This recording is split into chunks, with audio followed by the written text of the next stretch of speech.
This social media influencer was murdered by her husband, and it's the perfect example of why you should not believe everything you see on social media. So beautiful, can I have your number? And I said, no. And he said, oh, playing hard to get. And I said, no, I'm simply not interested in you. And he said, She was found on the side of the road, stripped of her clothes and her voice.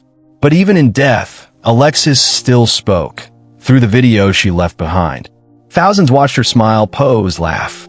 But when internet sleuths replayed her final uploads, they started seeing things no one noticed before.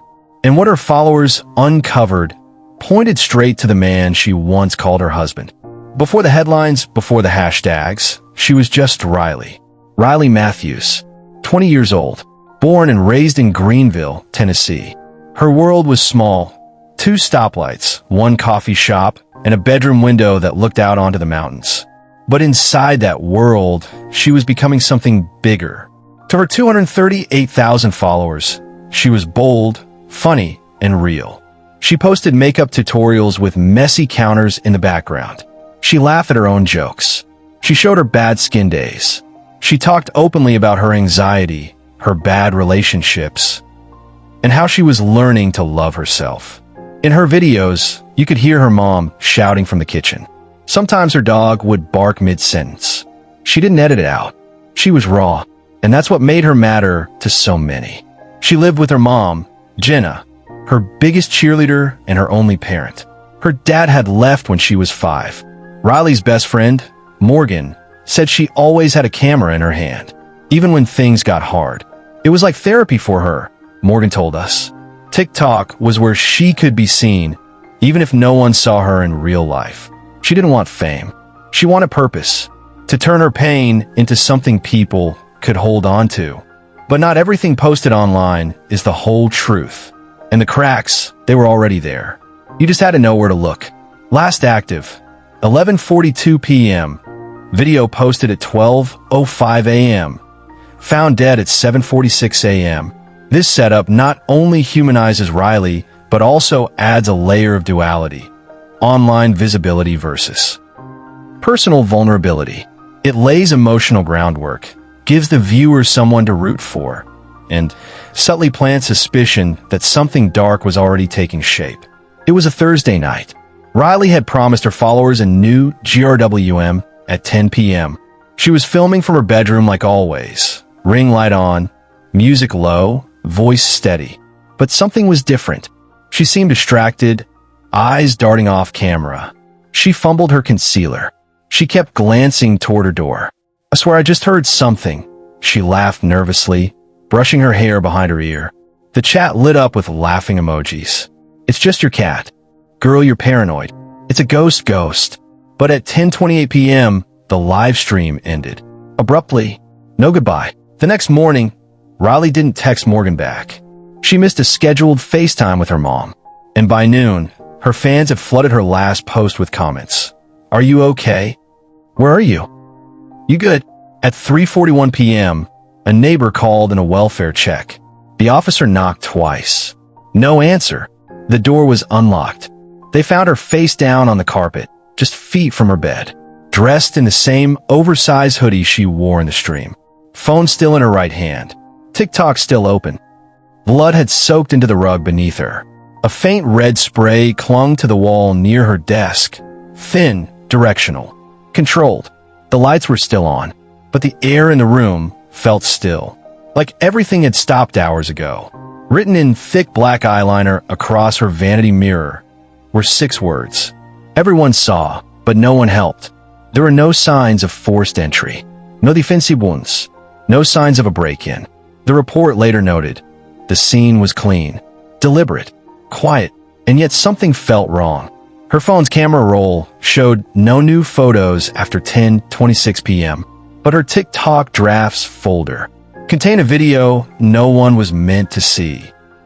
Investigators would later describe the footage as haunting, shaky, dim, her voice barely a whisper, just a few seconds long, but long enough to hear her say, "He's here."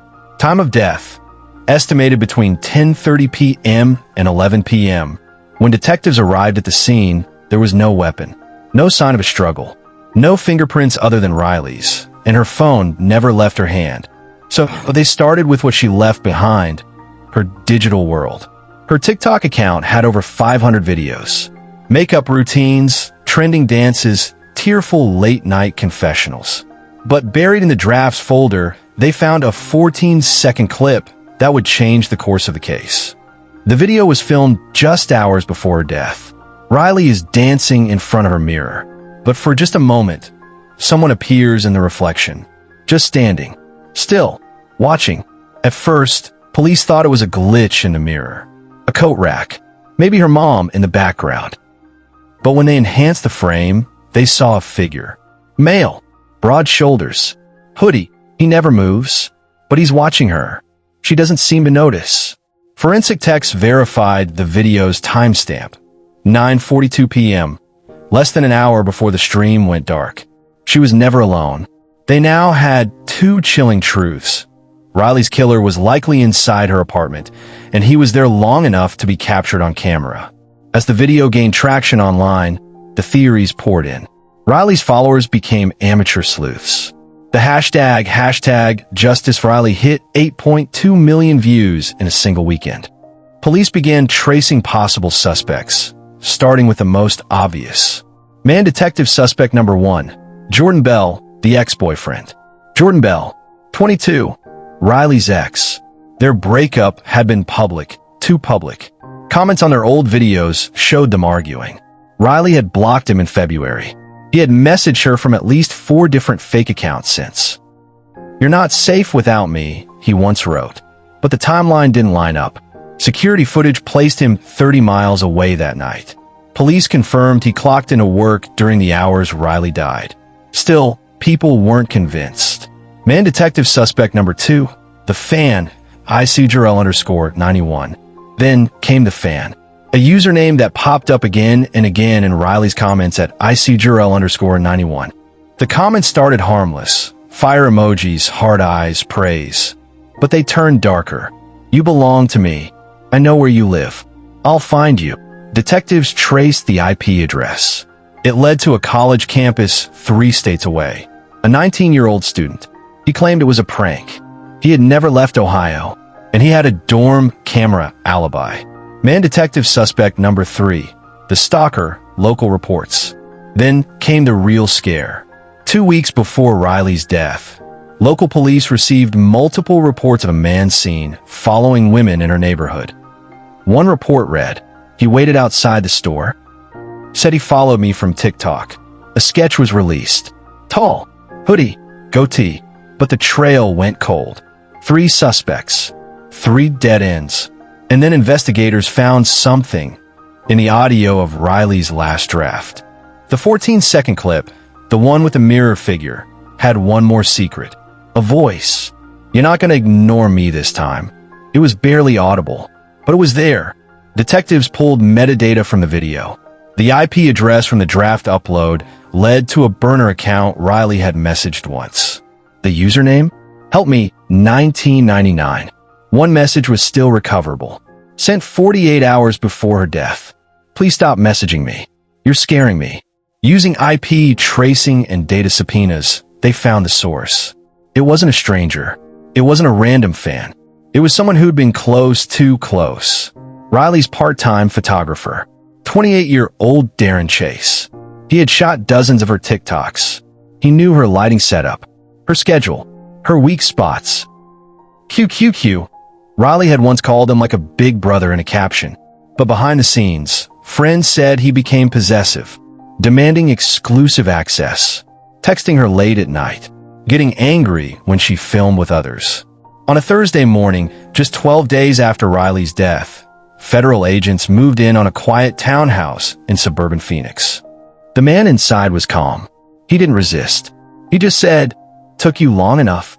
His name was Aaron Blakely, 31, Riley's former media manager. He wasn't just a social media consultant. He had access to Riley's content bank, her email, her location metadata, and her private TikTok drafts.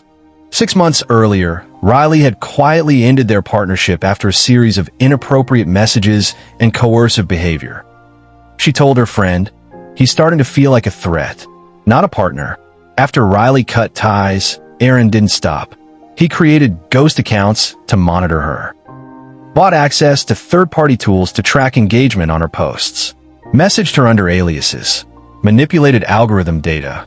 Then came the texts, dozens of them, recovered from a burner phone found during his arrest. I made you. If I can't make you famous, I'll make you unforgettable. Your silence will be the loudest sound. In the months leading up to her death, Riley had complained of glitches in her social media. Drafts going missing, captions edited without her knowledge. She thought it was a TikTok bug. It wasn't. Then came the moment that made headlines across the world. Investigators discovered that Riley's final video, the one that went viral posthumously, wasn't posted by her. It was scheduled by Aaron, minutes before he killed her. The video was a mashup. Riley's smiling face, a trending soundbite. But in the background, frames no one noticed at first, was a flicker of movement, a shadow across the doorway. Viewers thought it was just an eerie coincidence. It wasn't. The clip gained over 22 million views in 3 days. At the trial, prosecutors unveiled a calculated digital blueprint. Aaron had planned the murder down to the second. He had created calendar entries titled "Final Post" and the end of her story. He used location tracking to ensure she was alone. He disabled her Wi-Fi remotely to prevent live streaming. The defense tried to paint Aaron as mentally unstable, not malicious. But the digital evidence told a different story. One of control, revenge, obsession. He wanted the world to witness her death, but not know they were watching it. And for 2 days, they didn't. On the 4th day of the trial, Riley's mother took the stand. She carried with her the phone Riley used to record her final moments. She clutched it the entire time.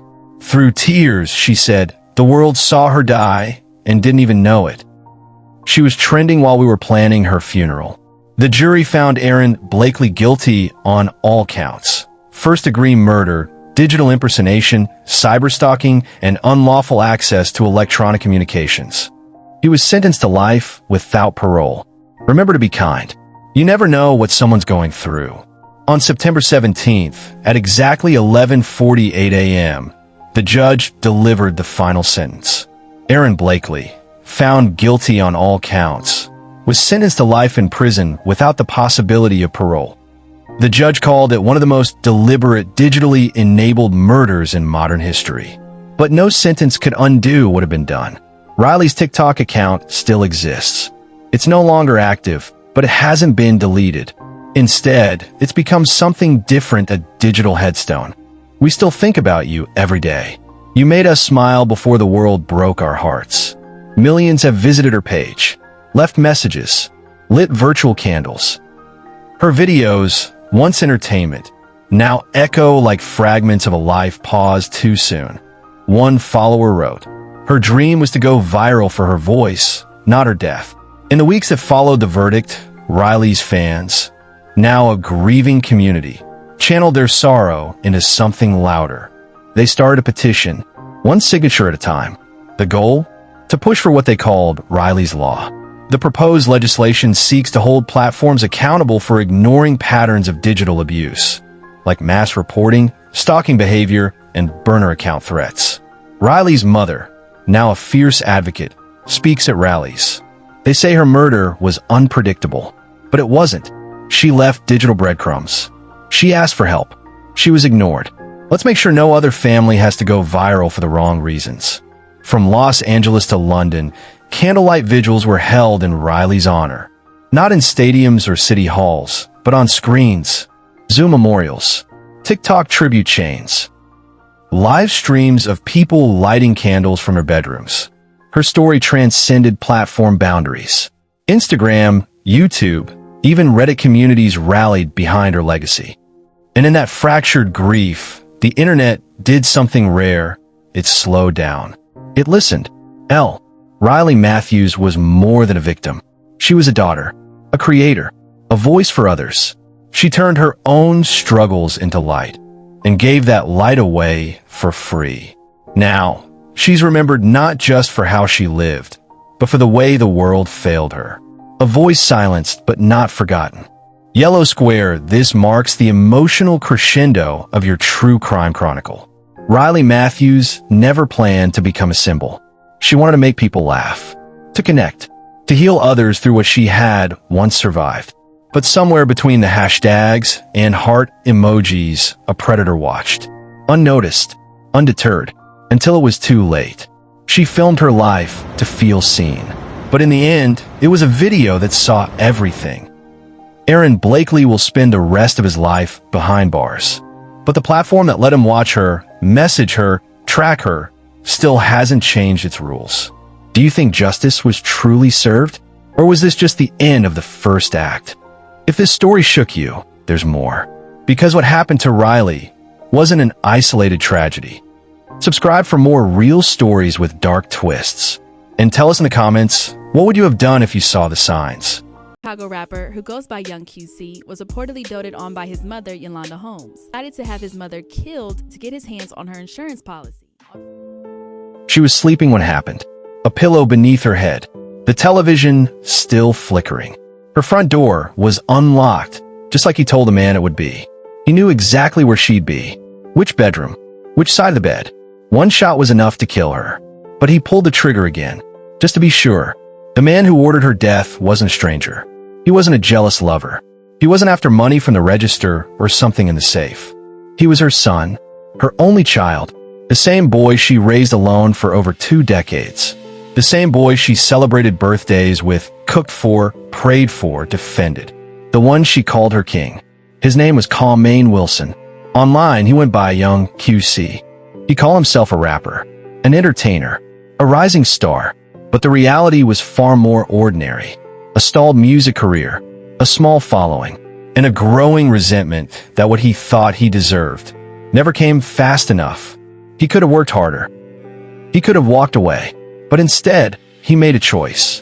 He chose money over blood, attention over loyalty, and death over patience. This wasn't random. It wasn't impulsive. It was planned, deliberate, cold. After the hit, he emptied her bank accounts, bought flashy clothes, threw money in the air on social media. Then he posted a tribute to her online like the rest of them. He cried at her funeral, said he missed her smile. But behind that grief was a secret. Behind that hug to her friends was a lie. Behind that calm voice was the man who put the plan in motion. What turns a son into a killer? What leads a 23-year-old to orchestrate his mother's murder while pretending to mourn her? This is not just a story of crime. This is the story of a betrayal so personal, so calculated. It shattered a family and left a city stunned. In the heart of Chicago, inside a quiet third-floor apartment on Montrose Avenue, a woman was murdered in her sleep. There was no break-in, no forced entry, no signs of struggle, just a body, a phone, and a single mother who wouldn't wake up. Her name was Yolanda Holmes. 45 years old, known for her bright smile, her loyalty, and the way she made people feel like family. She owned a successful salon. She raised her son by herself, and she worked every single day to give him the life she never had. To neighbors, Yolanda was the kind of woman who remembered birthdays. To clients, she was more than a stylist, she was a friend. To her son, she was everything. The community mourned her like family. Her friends wept in disbelief. Her son cried on television, begged for justice, and said he would do anything to find out who did this. But the deeper detectives looked, the more things stopped adding up. The phone records, the money trail, the behavior. What started as a tragedy began to feel like something else entirely. And when the truth finally came out, it left even the most seasoned detectives shaken. A son orchestrating the death of the mother who gave him everything. Not for vengeance, not for survival, but for fame and fast money. And he nearly got away with it. Yolanda Holmes was born and raised in Chicago. She knew hardship early, growing up on the West Side, surrounded by struggle but grounded by family. When her son Carmaine was born in 1989, everything changed. She poured herself into motherhood, took a job, then another, then opened her own salon on the North Side. It wasn't fancy, but it was hers. Clients came for the cuts, stayed for the conversations. Some said being in her chair felt like therapy. But behind the steady smile, she carried a lot on her shoulders. Carmaine was her only child. She raised him alone, gave him what she never had: shoes, clothes, and attention. But as he got older, something started to change. He stopped calling her mom, started calling her Yolanda, started flashing money online, talking big, rapping louder. She didn't always understand his world, but she kept supporting him. "I'm gonna be famous, Ma. You'll see. Everybody's gonna know my name." Online, he called himself Young QC, but there was no record deal, no concerts, just rented cars, stacks of cash, and a handful of followers. Yolanda tried to be patient, but friends said she was worried about his temper, his obsession with attention, the company he kept. She'd confide in co-workers after long shifts. Sometimes she'd just shake her head and say, "That boy don't listen to me no more." In the summer of 2012, something changed. Carmaine began asking about her finances, insisting she make him the sole beneficiary of her bank accounts, telling her he needed control for business reasons. "What if something happens to you? You gotta think ahead." Yolanda agreed, maybe reluctantly, maybe just wanting peace, but it would be a fatal mistake. What she didn't know was that he had already begun planning. Quietly, carefully, in the weeks before her death, Carmaine contacted a man named Eugene Spencer, a low-level associate, a man with a gun. The deal was simple: break in, kill her, and get paid. He said, "Make sure my mama dead." That's what he told me. September 2nd, 2012, the night before Labor Day. Yolanda was home alone, getting ready for bed. The apartment was calm, quiet, ordinary. At 4:35 a.m., Eugene Spencer was buzzed into the building. The door wasn't locked. He made his way up the stairs. In his pocket was a gun. In his mind was a promise. What happened next took less than 60 seconds. 2 shots to the head, 1 to the chest. Yolanda never had time to scream. Spencer ran out the way he came, down the stairs, into a car driven by Carmaine's girlfriend, Loriana Johnson. They didn't say a word. Chicago police arrived within the hour. No signs of forced entry, no known enemies, and no immediate suspects. It looked clean, professional, like someone had studied her routine. It wasn't until they pulled her phone records that the cracks began to show. Within 48 hours, Carmaine emptied Yolanda's accounts. He withdrew thousands, bought designer clothes, got a new car. Then he posted a video, smiling, laughing, throwing cash into a crowd, shouting, "This is for my fans. My mom would want this." Detectives were watching, and they started asking questions. 3 months later, he was arrested, along with the gunman and the getaway driver. The case that began with a mother's death had now become something no one expected, a son at the center of it all. At first, Carmaine appeared to be just another grieving son. He posted tributes online, said he was heartbroken, said he'd give anything to have her back. But police noticed something off. He cried for the cameras, but behind closed doors, he wasn't asking about the investigation. He wasn't calling for updates. And according to Yolanda's friends, he wasn't showing up for her funeral planning either. Detectives brought him in for questioning. He was calm, almost rehearsed. He said he'd been asleep during the time of the murder, said he didn't hear anything, that he and his mom were close. But then came the first contradiction. When asked how the killer got in, he said the door was always locked. Except it wasn't. "You're telling me you don't know how someone got into a secured building, but also that your mom always left the door open." It didn't make sense. Then the family started talking.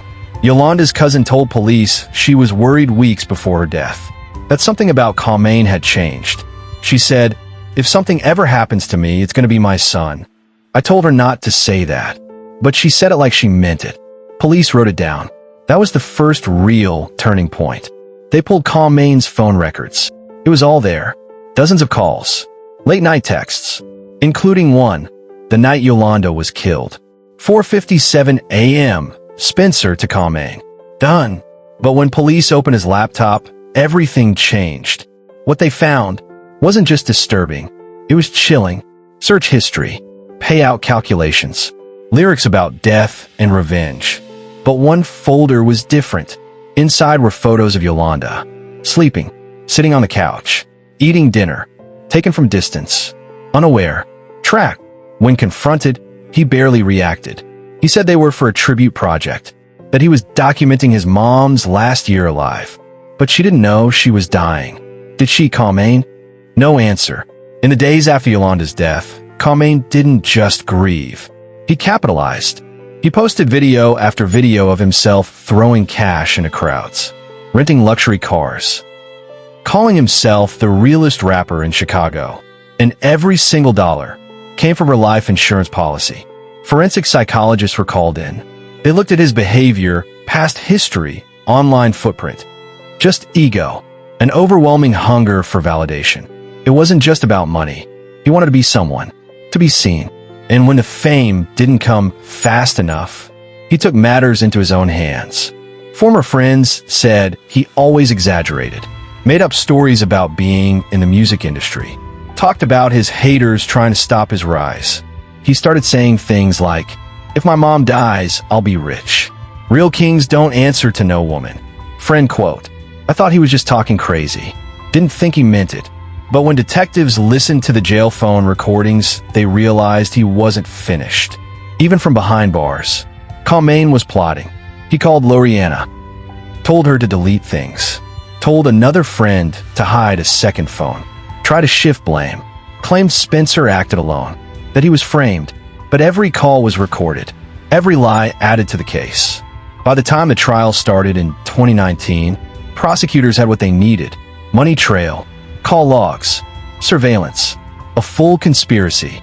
The defense argued he was misunderstood, that Spencer acted on his own, but no one believed it. The jury left the room.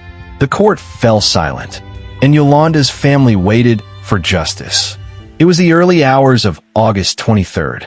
South Side, Chicago. The city asleep, but inside one apartment, footsteps echoed on linoleum floors. The key had been stolen. The lights were off. The killer already inside. Yolanda Holmes was asleep in her bed, her satin scarf still wrapped around her head, her phone charging at the nightstand. She never saw it coming. Prosecutors would later describe it in chilling detail. Eugene Spencer, then just 22, walked into the bedroom, gun in hand. Carmaine had told him, quote, "Make sure she don't make it." She woke up, just long enough to scream. Then a flash of light. One shot. Yolanda staggered, already bleeding, and fell off the side of the bed. Spencer moved fast. He beat her. He stabbed her. Again and again. Blood soaked the sheets. Her lamp knocked to the floor. The last thing she saw may have been her own son's sneakers, left in the doorway. Detectives said the scene looked personal. This wasn't just a hit. It was an execution done with emotion. The killer didn't flee right away. He walked through the apartment, took her keys, rummaged through drawers. Carmaine had instructed him to take her car too. The BMW parked outside. What police uncovered next stunned everyone in the courtroom. Carmaine hadn't stayed home like he claimed. He was parked nearby, waiting. The phone call came in at 4:57 a.m. Spencer's voice. "It's done." Carmaine replied with a single word. "Bet." Later that morning, a family member grew concerned. Yolanda wasn't answering. Her phone went to voicemail. They arrived at the complex, and what they found shattered them. Blood, silence, her body on the floor. The woman who raised her son alone was gone. She was just 45 years old. Detectives worked quickly. The signs pointed to a forced entry at first, but nothing was taken. No signs of robbery, just a clean, brutal attack. And then came the moment that cracked the case open. A neighbor's security camera. It showed Spencer walking up the sidewalk, minutes before the gunshot, and Carmaine texting just seconds after. They traced the weapon back to Spencer. Fingerprints on the doorknob. Shoe prints matching a pair found in Carmaine's closet. Phone pings confirmed it. Spencer was in the apartment at the time of the murder. Carmaine was less than a block away. He never lifted a finger, but he didn't have to. In January 2020, the verdict came down. Guilty of first-degree murder, of conspiracy to commit murder, of hiring a hitman to kill his own mother. He showed no emotion, no apology, no words. The courtroom didn't erupt. It just broke, like the silence Yolanda left behind. Yolanda Holmes was buried just 4 days after her murder. Her children wept. Her mother barely spoke. Friends stared in stunned silence. But Kamain Wilson didn't grieve. He performed. The day after she died, he uploaded a video to YouTube, a freestyle rap filmed in a luxury car. In the lyrics, references to betrayal, loyalty, revenge. That same week, he emptied her bank accounts. In court, the evidence left little doubt. But what shocked the jury wasn't the how. It was the why. Kamain had his mother listed as the primary on a $90,000 life insurance policy. Prosecutors alleged the motive was simple. He wanted her gone, so he could cash in, so he could become a rap god. I love my mother, but we had issues. She wouldn't let me live how I wanted. She was controlling. The defense tried to claim emotional abuse. They painted Yolanda as overbearing, but the jury didn't buy it. The texts were damning. Kamain, handle that tonight. Spencer, she gonna scream? Kamain, just make sure she gone. Yolanda's mother took the stand, her voice trembling. She wasn't perfect, but she loved him. She gave up her whole life for that boy, and he took hers like it was nothing. The public reaction was intense. In local media, Kamain was vilified, but online some fans still defended him. Some said it was fake news. Others said she must have done something to deserve it. Even in the face of overwhelming evidence, there were still those who refused to believe his son could do something like this. Eugene Spencer pled guilty and testified against Kamain. He said he was promised money. He said Kamain made it sound like business. He broke down when the 911 call played. Yolanda's last breaths, her final screams. For some, Spencer was just a pawn. For others, a willing weapon. But no one argued about Kamain. He orchestrated it. He watched it unfold. And then he flaunted the money. January 31st, 2020. Sentencing day.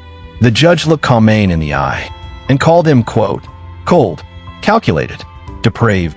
He was sentenced to 99 years in prison. Eugene Spencer received 100. You planned her death like a business transaction, but that woman raised you. And in the end, you took the one life that gave you yours. The apartment Yolanda once lived in now stands empty. Her business closed. Her memory left behind in photos and police records.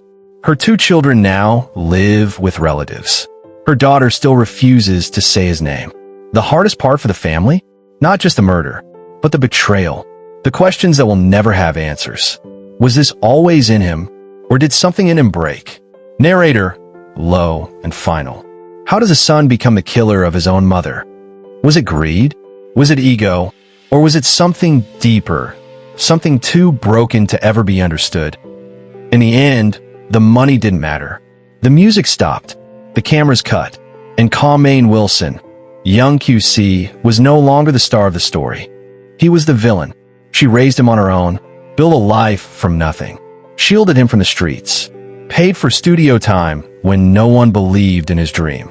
And he thanked her with a bullet, with silence, with a plan so cold, even his accomplice would later say, it felt like I was erasing a stranger. In the weeks after her death, detectives found something buried in Yolanda's iCloud backup, something they didn't expect. A draft message, never sent, just 4 words typed into the phone's notes app. He's not my son.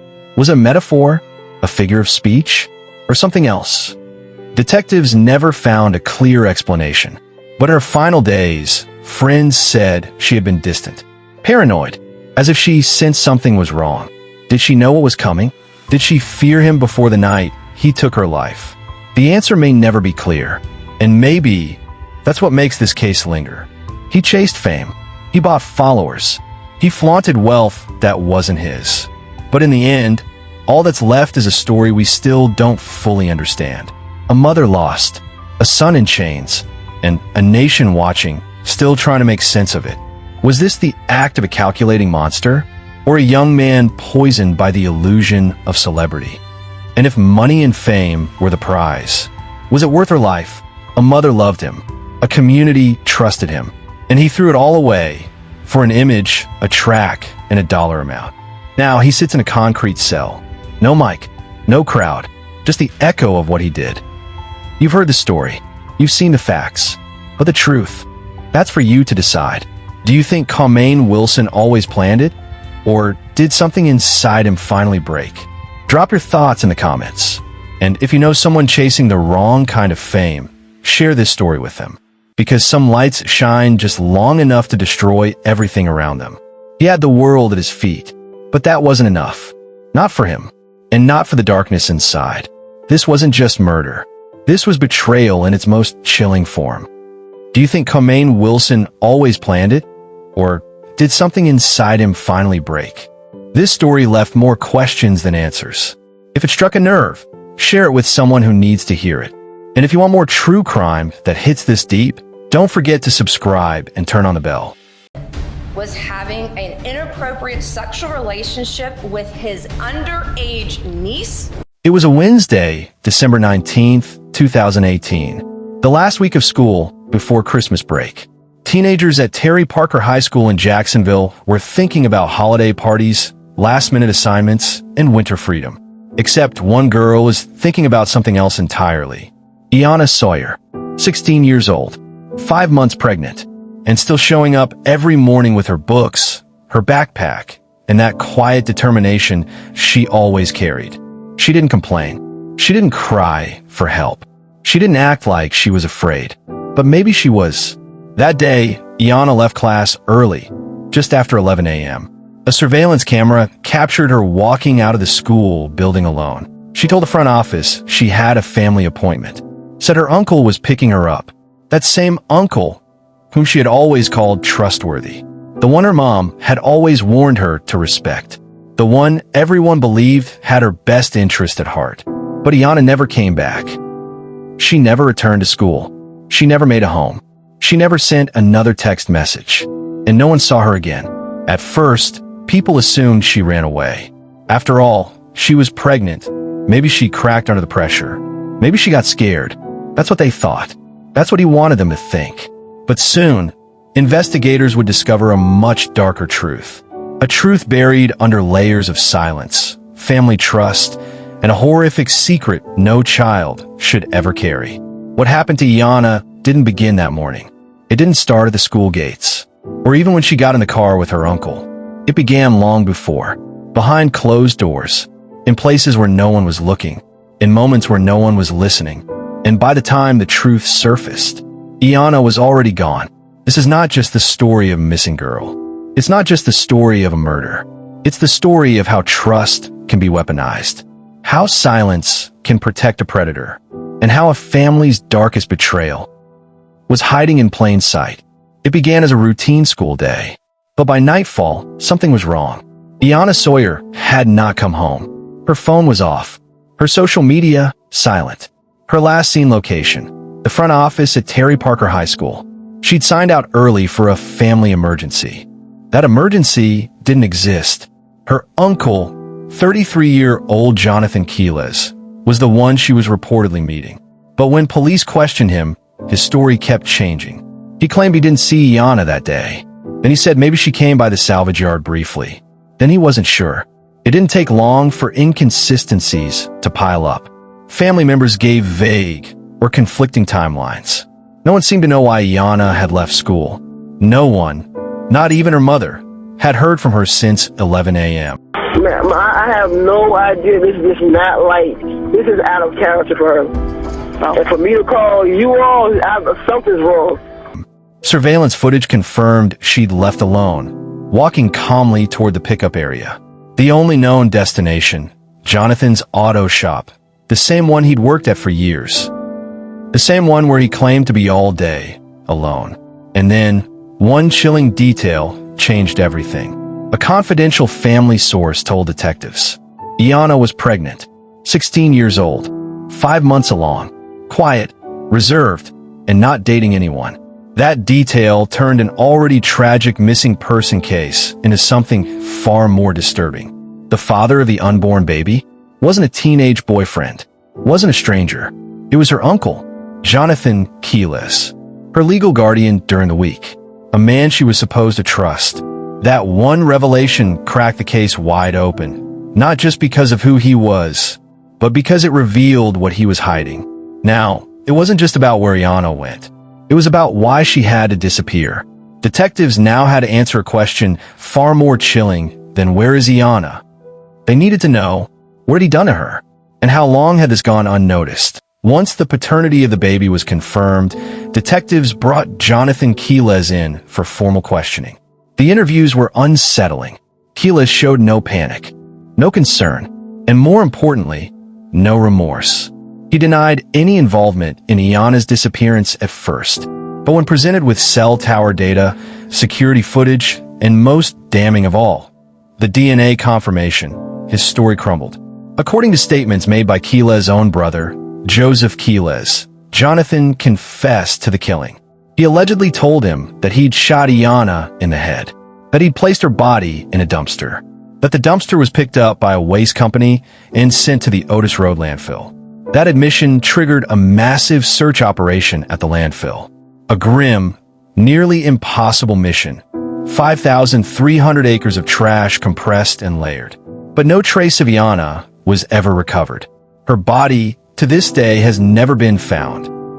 Despite the lack of a body, investigators built their case. And in the most damning moment of trial testimony, his own family took the stand against him.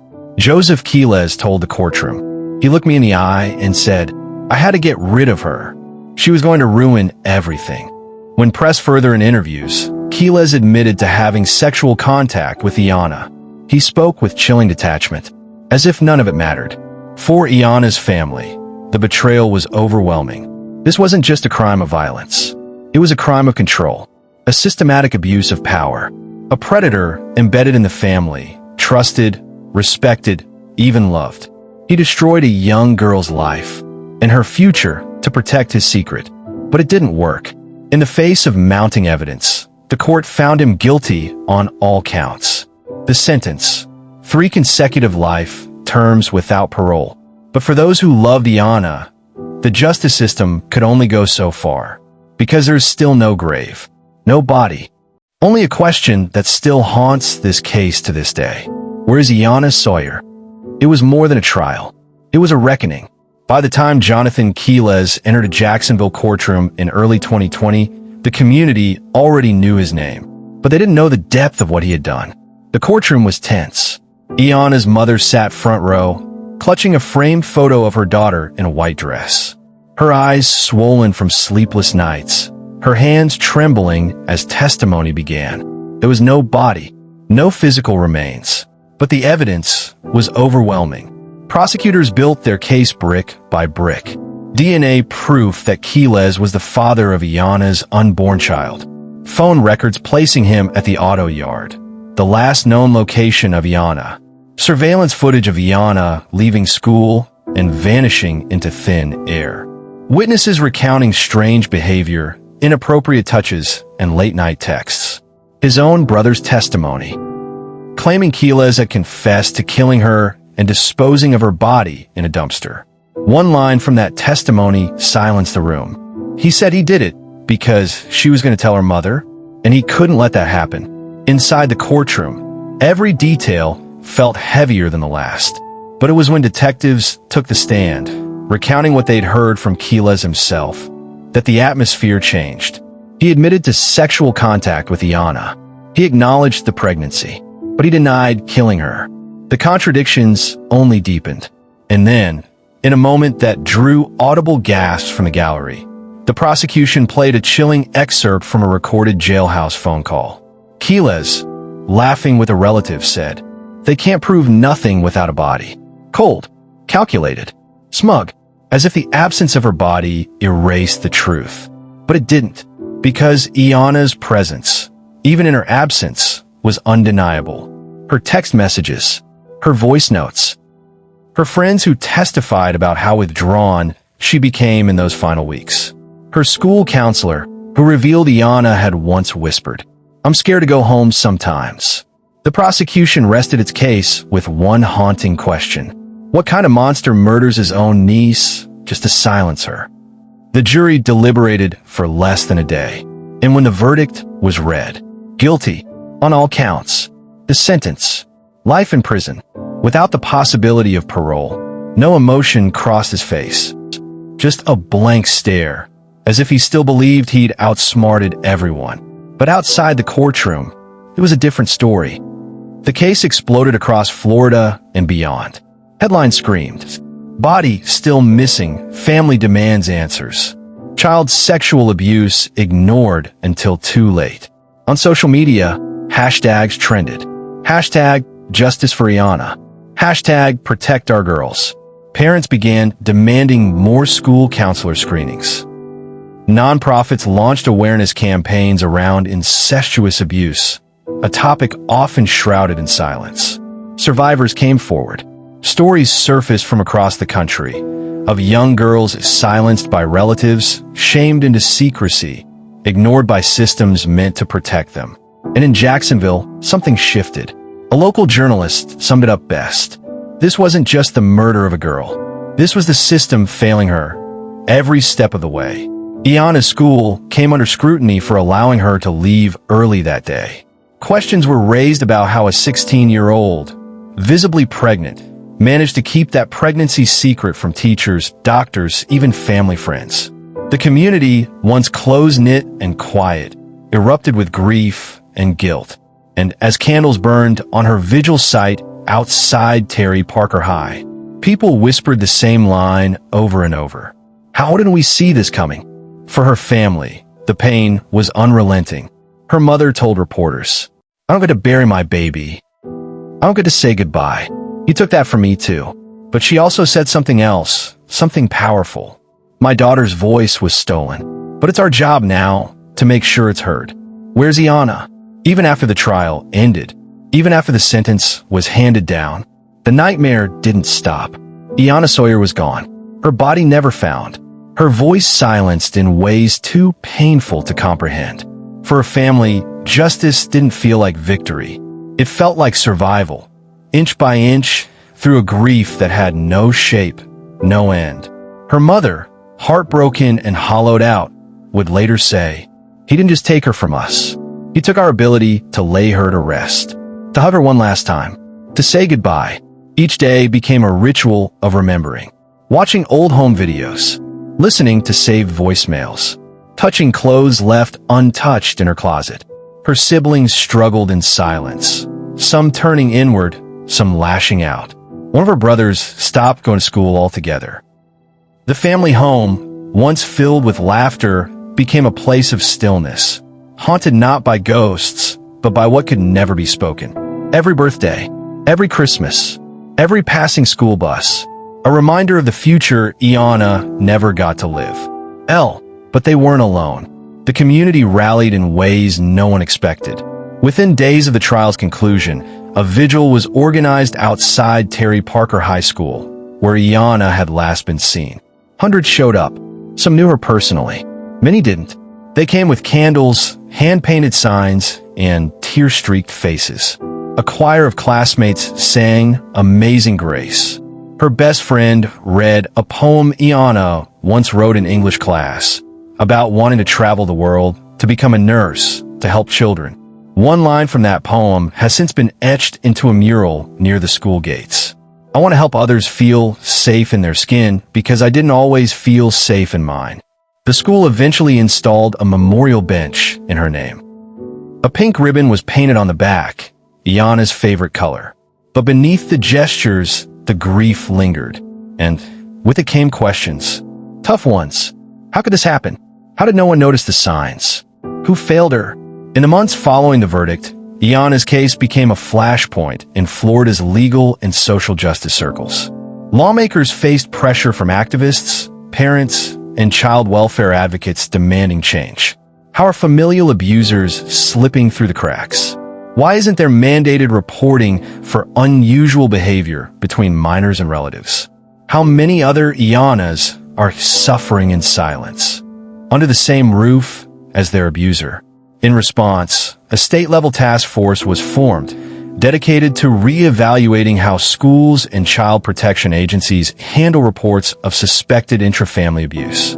One reform proposed, but reforms weren't enough for many, because no matter how many bills passed, Iyanna was still gone. And Jonathan Quiles, the man who had shared family dinners, posed in Christmas photos, and once helped Iana with homework, had destroyed everything from within.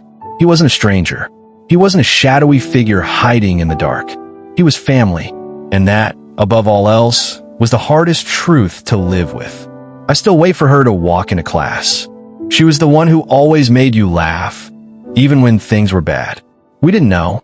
We just didn't know what she was going through. Teachers, classmates, neighbors, each of them haunted by missed signs, guilt, regret, a silent, shared sense of failure.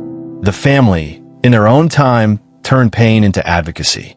Iana's mother began speaking at high schools and local youth centers. She founded the Iana Sawyer Foundation, focused on supporting victims of sexual abuse within families.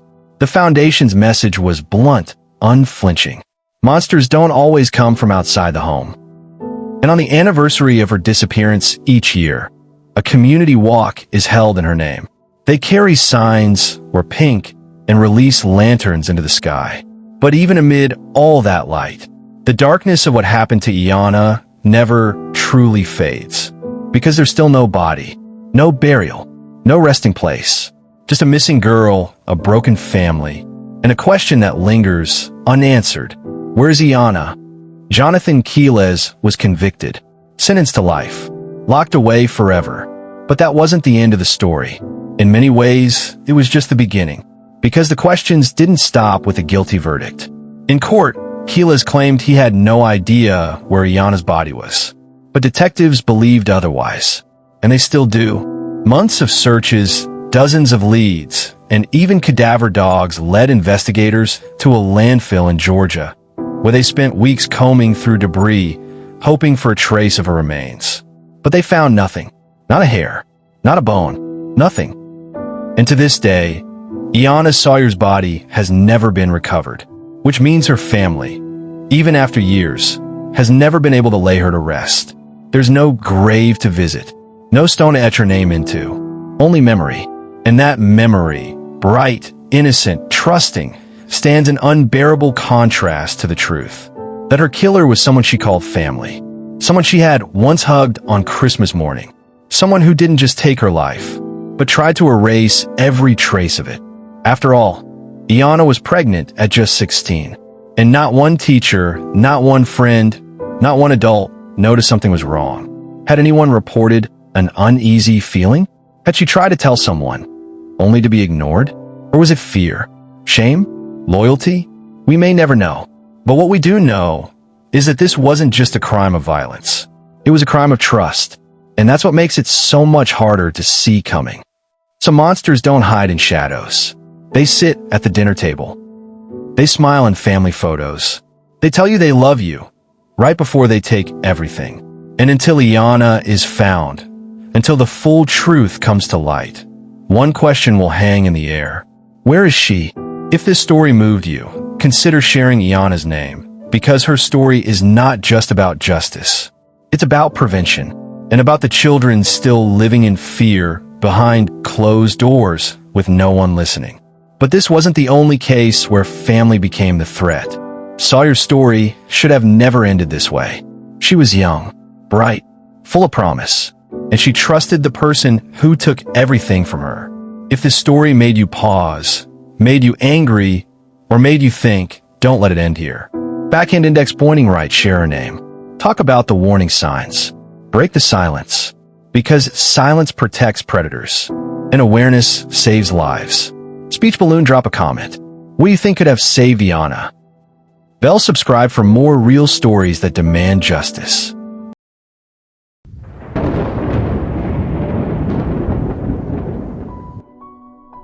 Emergency protective order granted. Those 4 words were supposed to save 25-year-old Marisol Fuentes' life.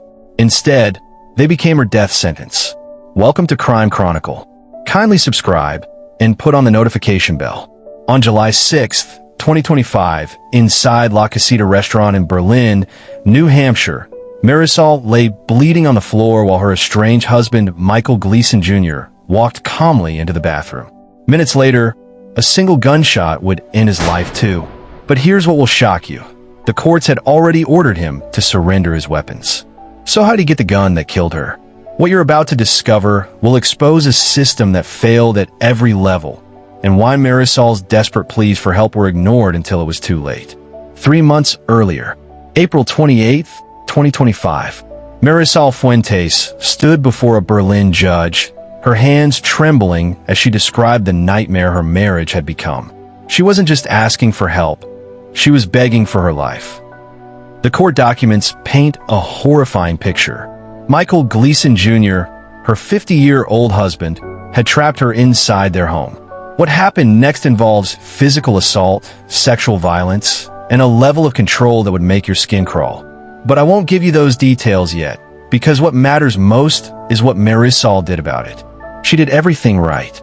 Everything the system told her to do. She called the police. She pressed charges. She obtained that emergency protective order. The judge looked at the evidence and agreed. Michael Gleason Jr. was dangerous. But here's where our story takes its first dark turn. While Marisol received her protection order from one judge, Michael appeared before a different authority entirely. Magistrate Judge Stephanie Johnson, a newly appointed position created just months earlier as part of New Hampshire's bail reform experiment.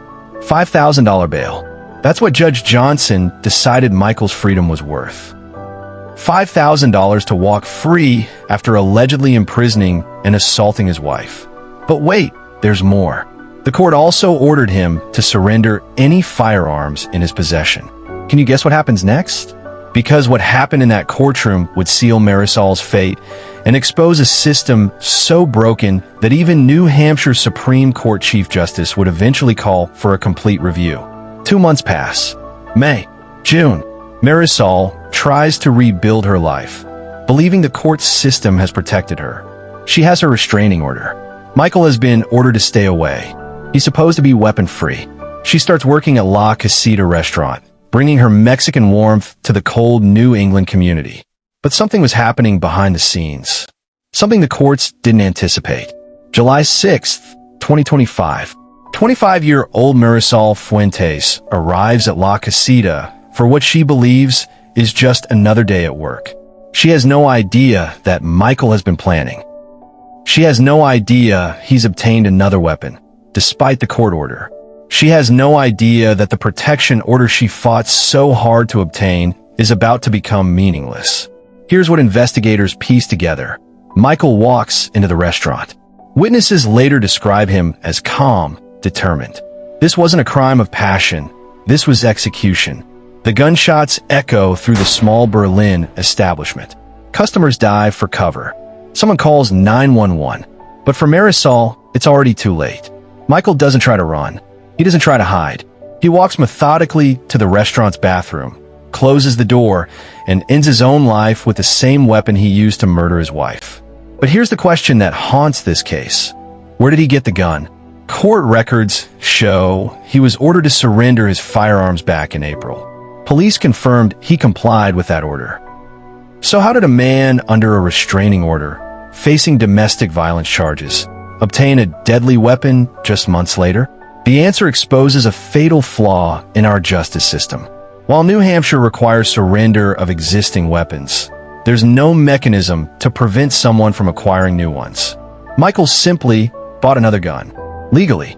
The investigation revealed the tragic irony of Marisol's death. She had done everything the system asked of her. She sought help. She obtained protection. She trusted the courts to keep her safe. But the system failed her in the most catastrophic way possible. New Hampshire Supreme Court Chief Justice Gordon MacDonald was so disturbed by this case that he ordered an unprecedented review.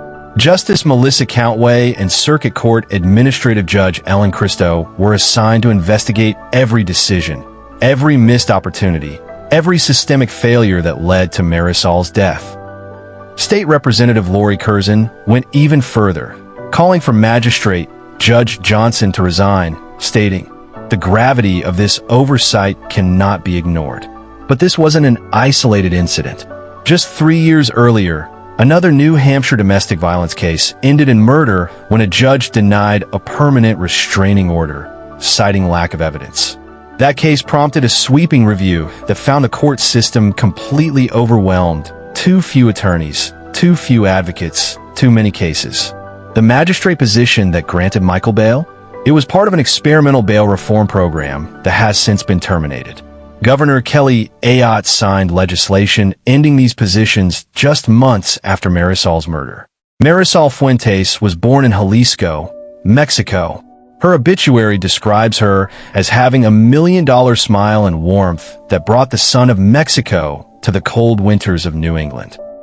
She was a hardworking woman who lost her life, as her obituary states, at the hands of misogyny and domestic violence. Marisol's story isn't just about one tragic failure. It's about a system that promises protection but delivers false hope. It's about restraining orders that exist on paper but offer no real security. It's about the deadly gap between surrendering existing weapons and preventing acquisition of new ones. Her death sparked systemic changes in New Hampshire's courts, but across America, how many other Marisols are out there right now, holding protection orders and believing they're safe? If this story affected you, share it. Because Marisol's voice was silenced, but her story must not be. Kindly subscribe to Crime Chronicle because it has been True Crime Chronicles.